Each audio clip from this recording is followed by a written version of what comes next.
One of World War II's most dangerous and devastating weapons is still active all around the United Kingdom, a horrible relic of the German air campaign against the British Isles. It is best described as a silent killer, a huge bomb that was delivered by parachute, and an indiscriminate killer, not targeted against any particular building or installation, but rather carried by wind currents to kill without warning and level entire city blocks.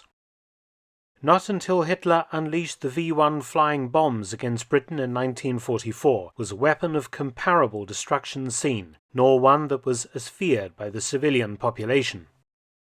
The trouble began during the Phoney War, that peculiar period of military inaction for the British that occurred between Britain's declaration of war against Germany on the 3rd of September 1939 and the German invasion of France and the Low Countries on the 10th of May 1940.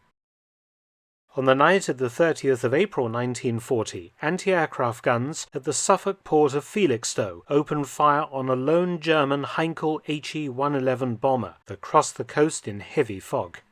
Minutes later, the guns at Harwich, an important naval base and port in Essex, likewise opened fire on the German bomber. The plane from the 3rd Staffel of KG-126 was hit and badly damaged. It flew on down the coast to the resort town of Clacton-on-sea in Essex, circling the blacked-out town twice, as air raid sirens caused civilians to head for shelters. The Heinkel appeared to be lining up to make an emergency landing at the town's recreation ground, but as it came in it clipped chimney pots and knocked over a street lamp before crashing into number 25 Victoria Road, a huge fire engulfing the shattered wreck and house, followed seconds later by an enormous detonation that levelled number 25, killing the owners, and severely damaging dozens of surrounding houses, injuring 160 people. The 4 charred bodies of the German aircrew were recovered the following day, along with those of Mr. and Mrs. Gill at number 25.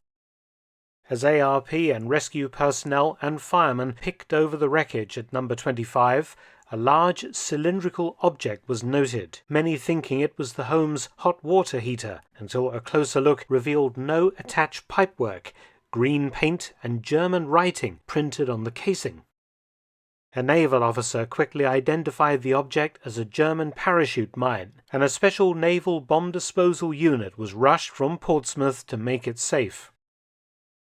The Germans had been dropping these parachute-retarded mines in British waters since the start of the war, hoping to sink warships and, most importantly, small merchant craft plying their trade around the coast. And the Royal Navy had actually captured an intact one that landed in mud in the Thames estuary and developed countermeasures to protect ships. But the explosion at Clacton was the work of one of these huge parachute mines, the Heinkel carrying 2 in external racks when it crashed, one detonating in the fire that followed. The world's press ran with the story, and the owners of number 25 Victoria Road, Mr. and Mrs. Gill, became the first people to be killed due to enemy action in Britain in World War II. The Germans noted the effectiveness of the parachute mine against an urban target and set about using them in the bombing campaign that followed, called the Blitz. The Luftmine, as the Germans called them, came in 2 forms. The Luftmine A was the smaller type. It weighed 500 kilograms or 1,100 pounds and was 5 feet 8 inches or 173 centimeters in length. Its big brother was the Luftmine B, weighing 1,000 kilos or 2,200 pounds, was 8 feet 8 inches or 2.64 meters long. Both mines were airdropped, a parachute opening immediately after release, the mine descending at 40 miles per hour. Unlike normal aerial bombs dropped by German bombers, the mine descended slowly in comparison and drifted on its parachute, often far from the point of release. If it hit land, such as a building roof or a patch of road or grass, it wouldn't bury itself like some bombs, but instead a clockwork mechanism would automatically cause it to detonate after 25 seconds. Later, the Germans developed instantaneous fuses that caused the bomb to explode the moment it touched the surface. If the mine landed in the sea or in a river or reservoir, the mine would sink. If the depth of water was greater than 8 feet or 2.5 meters, a water-soluble plug would deactivate the clockwork time detonator and activate an anti-shipping detonator instead. This was initially magnetic, and later an acoustic magnetic detector was employed. Due to the magnetic element in the detonator, defusing the mine was very tricky. Naval bomb disposal officers used tools made out of non-magnetic bronze instead of steel. Altogether, a thoroughly unpleasant weapon that caused immense destruction when it detonated on land, levelling entire streets when they began to be dropped intermittently from October 1940 onwards. The psychological effect of these relatively rare weapons was immense on the civilian population, and it was undetectable as the weapon was only designed to terrorize due to its airborne drifting, completely indiscriminate, and packing almost a ton of explosives designed to sink a ship, fearsome in the extreme, with a much greater blast effect than the smaller German aerial bombs that were dropped in their hundreds of tons each night over London and other British population centres during the height of the Blitz. The larger Luftmine B had a blast radius of 330 feet and was capable of damaging structures up to a mile away from the blast. Of course, the war ended 78 years ago, so what possible worry are German parachute mines today? Well, like the dozens of unexploded German aerial bombs that turn up every year to be defused and destroyed by Army and Navy EOD teams, these enormous parachute mines occasionally appear as well. And they remain just as deadly in 2023 as they were in 1940 to 43. An interesting figure of note is that 10% of German parachute mines fail to explode. They are usually found in shallow water close to shore.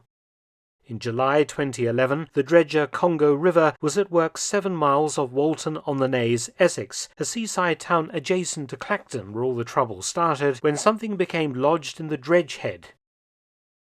When the head was lifted clear of the water, an unexploded German parachute mine, a Luftmine A, the smaller one, was found. A Royal Navy EOD team was called in, and divers removed the mine from the dredger and carefully laid it on the seabed. Explosives were attached and an exclusion zone enforced, and then the mine was detonated. The resulting underwater explosion sent a plume of water 300 feet into the air, graphically illustrating the explosive force of the parachute mine. In December 2017, a civilian diver came upon another German parachute mine, this time laying just 800 meters off Mayenporth Beach near Falmouth in Cornwall. Falmouth had been bombed during the war, and this parachute mine had probably drifted way beyond the town on its parachute landing in the sea. A Luftmine B with almost a ton of explosives aboard. Navy divers again arrived to deal with it, setting charges and a 1-kilometer exclusion zone around it. It too was detonated the following day. A parachute mine found half-submerged on Elmer Sands, Bognor Regis, by someone walking on the beach in May 2018 was carefully excavated, then towed out to sea by the Navy and detonated. Just 3 months later, another one was found on the other side of Britain off the Essex coast by a fishing trawler operating out of Mersea, a small island near my hometown of Colchester. The trawler's crew were lucky not to have been killed when the huge mine became entangled in their nets and was pulled to the surface alongside the boat. Realizing what it was, the skipper actually carefully hauled the mine aboard and laid it on the deck, radioing for assistance, and was ordered to go to a safe area called the Knoll, where Royal Navy EOD personnel removed the parachute mine and cleared the area. The mine was then detonated. In Essex again, this time the resort town of Southend-on-Sea in 2019, civilian divers examining the wreck of a 17th century ship near Southend Pier got the shock of their lives when a German parachute mine was found among the old timbers. A Luftmine B, Royal Navy divers worked for 6 days in very bad weather conditions to remove the mine from the wreck, involving 20 dives. The mine was then towed to Shoeburyness gunnery range and blown up. These parachute mines have also been found on land. In 1969, one was found in a building site trench in Burley Road, Camden in London.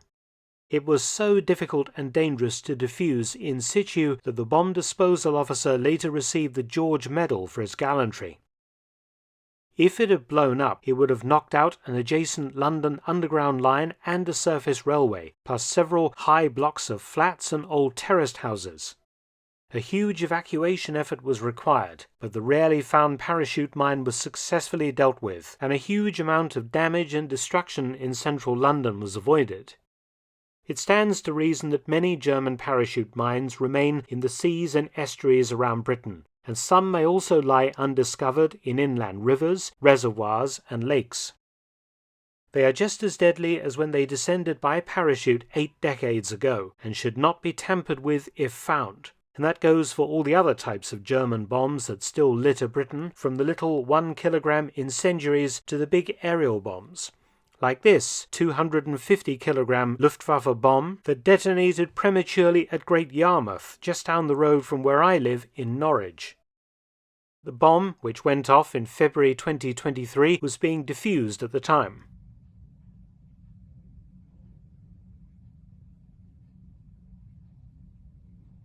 And just to give you an idea of just how big an explosion a German parachute mine would make on land, this is an equivalent 1,000-kilogram German aerial bomb that was found in Exeter. It proved extremely difficult to defuse, and the decision was taken to blow it up in situ.